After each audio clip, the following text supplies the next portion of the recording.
Hey there y'all, welcome back to the Homemade Collectibles channel. This is a review of the Godzilla Bandai 2014 Pack of Destruction set Muto action figure playset. So this is a really nostalgia retro. I think it's retro. This is a almost 10-year-old item. This was a playset, a pack of destruction set that you could get at Target's websites online back in 2014 with the release of the Godzilla 2014 Gareth Edwards film. And this was part of the merchandise, the toy that came out from Bandai. And this is one of my favorite toys of all time. The retail price for this was $9.99, and I remember seeing these a long time ago when I was really young at Targets. So what this is basically you get a really cool building piece which does break, a 3-inch scale. Let me put that back. A 3-inch to 4-inch scale monster kaiju figure and one vehicle. Now there were two sets. There was this one and then one with Godzilla, a building, and a jet, which I actually still have one. This is a really sought after item. It's actually a little bit easier to find it now because I think because Haya Toys made the female Muto figure, and Bandai also not that long ago made a set with the male Muto and female Muto, so it's I think that's one of the reasons why these older figures of these went down, because these were really hard to find, especially this set. But it's a great set. I love world building toys, and this is kind of my favorite thing. You know, if I had this as a kid, I think I would have played with it for like an hour, 2 hours, because I love the world building. You buy more of these, you can build a city, have your monsters destroy it. So yeah, it's a great set. Don't have the box, unfortunately, but yeah, this is what it came with. So let's take a look at the first accessory, which is the helicopter. It's a really cool helicopter. It is not crazy detailed, but you know, this was a $10 toy. Pretty good for your value, honestly. And the blades do actually rotate, so that's actually pretty cool. And you can actually take that piece off, so technically you actually get 6 pieces. The building breaks in 3, 4, 5, 6. So you can take that off and, you know, have kind of like create battle damage for the vehicle, which is pretty cool. But you can put that back in really easy, and it is a soft plastic. No paint on it, but you can see there is like a window piece there, the gun turret. It gets the job done. It's pretty cool. It's a pretty cool little vehicle. The piece just fell off. And I like to put this helicopter when I'm putting this on display on top of a building like that.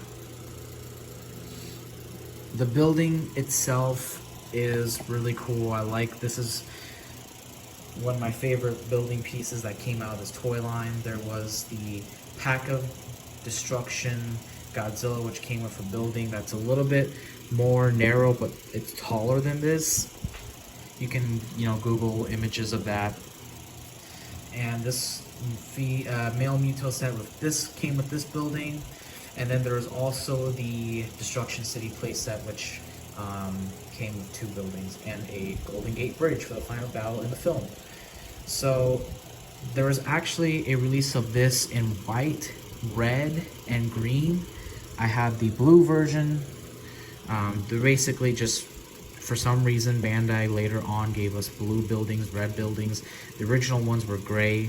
I don't have them, unfortunately. I would love to, but you can see when we put it back together that it's really nice. I like that there's multiple different kinds of buildings together, and it is completely hollow in the back.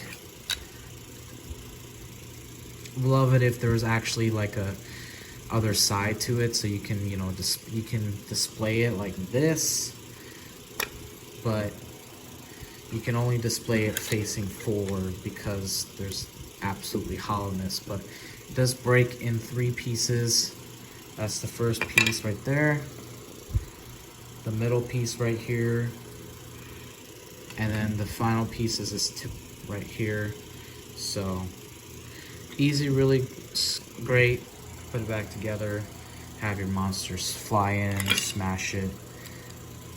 It's absolutely fantastic, and it's a shame we don't get toys like this anymore from the Godzilla, you know, brand. But McFarlane actually did the Pacific Rim figures, and they came with buildings that you can break apart and vehicles, and it's honestly really similar to this, except they're a little bit more pricey, but they are way more detailed.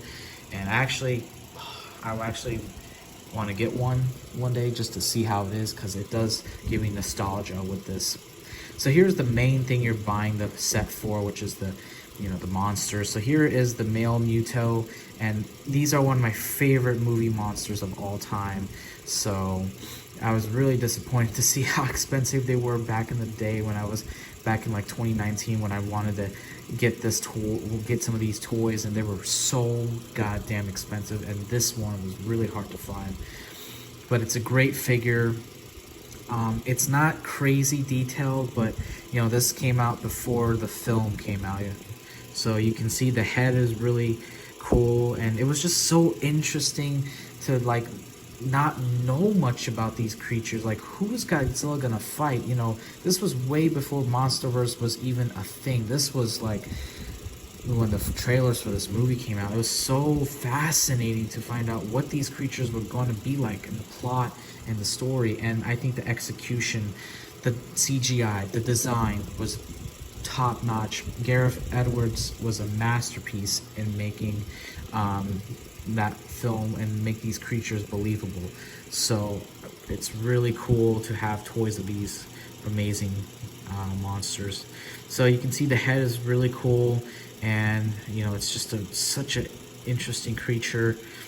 No posability on the mouth,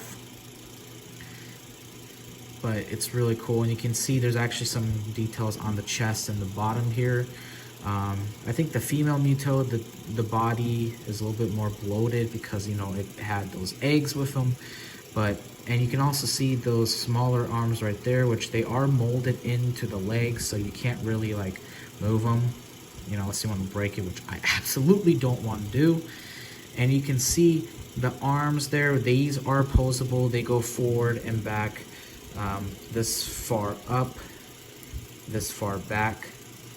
But you can see the bigger arms are pretty cool. Basic detail, but there's paint, red paint, really nice.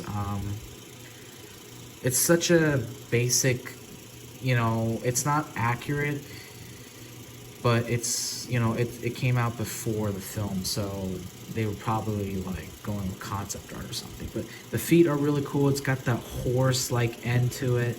It was always a fascinating creature, and I remember seeing images of the female Muto toy. I'm like, how the hell are they going to make that CGI work? And, you know, it was completely different from the toy in terms of the color. But because the Godzilla figure Bandai made was excellent, like the detail on that. So you can see the legs right there, bottom. The wings are really basic. I don't know if they're accurate though. It's not in its flying mode, but you can just, you know, push the arms back, pretend it's flying, whoosh, whoosh, and all that. But the wings are really basic, like there's no details on it. It's really basic. You can see the Bandai China logo.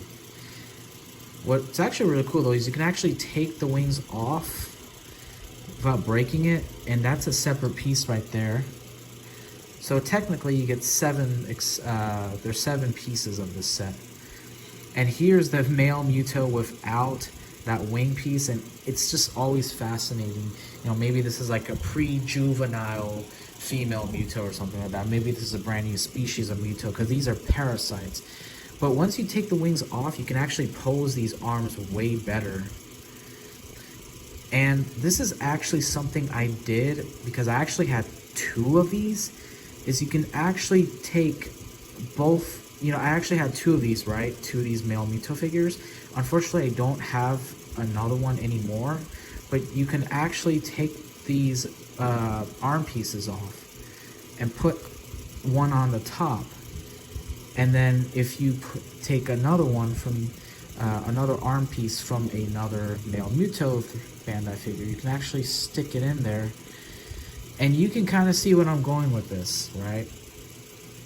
Unfortunately, I can't show it because I don't have the other male Muto figure anymore. But, you know, if you have two more extra, you can put it right here and make a posable 3-inch Bandai female Muto figure. It's just, this isn't how it's supposed to be, you know, the arms just popped off. But if I had another piece of this, of the left arm, it goes in really well. Unfortunately, I never took any pictures of that, or I don't think anyone out there has done that, but, you know, you can do that for sure because you're not going to break the arms, but you can see, you can pose the creature's arms pretty well. Just snap that back in. And then you can just simply gently tuck in the wings. It's always like putting a cape on an action figure, but there you go. Really easy, really simple. And then you can just destroy the building. Have fun. I mean, it's great. It's a great toy. It's one of my favorite toys of all time. It's part of my childhood, and it's from one of my favorite films of all time, Godzilla 2014. So just have vivid, great memories anticipating for this film when it came out a long time ago. But overall, this is a great toy. It still holds up pretty well, and this is the only, you know, I'm sure Hayao Toys or Bandai are eventually one day going to make a, you know, male Muto, but this one still holds up, and it's actually in scale with your 6-inch Godzilla figures, because this creature was not actually that, you know, this creature actually should be this size. This is actually inaccurate. The creature should actually be smaller because this was the smallest creature out of the three in the film. Anyways, it's still a cool toy. I give it a 10 out of 10. The price for this was great, 10 bucks. The only thing I would say is I wish the buildings were not hollow, but overall, it's a 10 out of 10 for me. Thanks for watching. Have a good day.